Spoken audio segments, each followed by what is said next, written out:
Hello.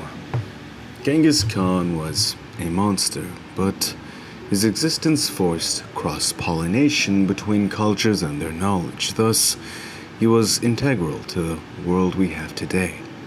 An uncomfortable truth, but one that has been a stone to our foundation, our era, the greatest era to ever be alive in human history. If you are able to sit and read this from your desktop, you too take part in this undoubtable fact.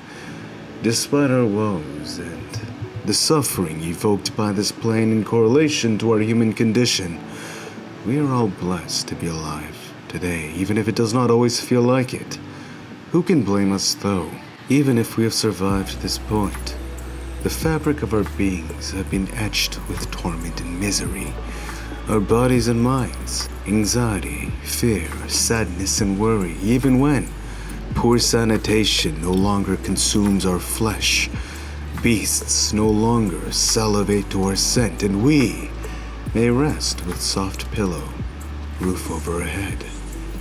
The call from that time still echoes in on our being, hence why we humans have a tendency of heavily reacting when presented negatives, whilst rarely feeling gratitude for the blessings right in front of our eyes.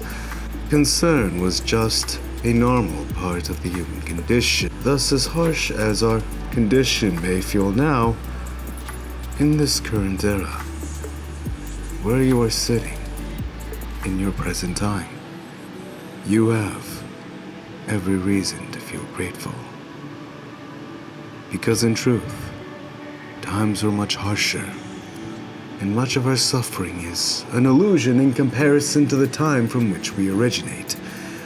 We are fortunate. Just imagining existing in Khan's era is almost comical, for we in our ignorance, starving and overworked under the fist of a tormenting ruler of that time. Who knows if we'd even have the motivation to withstand Khan's wrath? He was a monster who only left destruction and fire in his wake.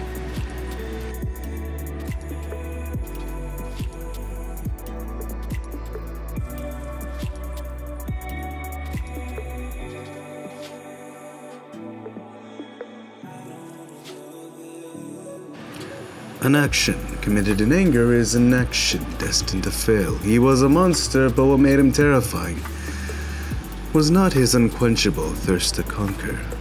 It was the calm in which he carried out that intent. Where others mocked him and believed he was a nobody, he saw weakness, leveraging strategy to flank the blind spot that was their ego. After all, when you are a king lavished with women and wealth from birth, you gain a sense of entitlement, feeling everything will be taken care of the same way it always has. You know, little more.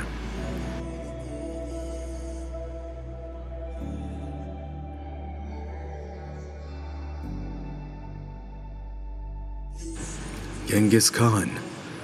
I hate luxury. I exercise moderation. It will be easy to forget your vision and purpose once you have fine clothes, fast horses, and beautiful women. In which case, you will be no longer better than a slave. And you will surely lose everything. No better than a slave by succumbing to your vices, but your prison is not that of iron shackle. Your mind and body, engulfed in euphoric chemistry, lull you into thinking and doing no more. Andre Agassi, he became the greatest tennis player in the world. Immediately after, depression. Michael Phelps, the most medaled Olympian in history. Do you know what happened immediately after? Depression. One side of the coin, your will is under the foot of another. The other, under the foot of your own primitive vessel. You no longer are fulfilling nature's game of self-awareness through learning of oneself.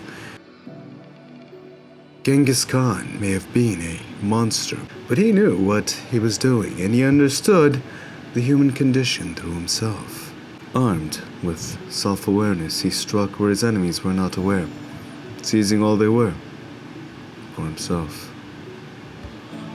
If he could do that in a time where he had nothing, what could you do in your era if you were to go on learning and mastering your unique individual condition? Wherever you apply yourself along the poles of good and evil, there is no skill more valuable than understanding yourself, for that has always been the key to the universe. With it, may you bend its fabric to your will. If you'd like more from me, please subscribe. That's definitely good for the channel. Thank you if you did. Smash the like button if you enjoyed. It's karma. And until next time, peace.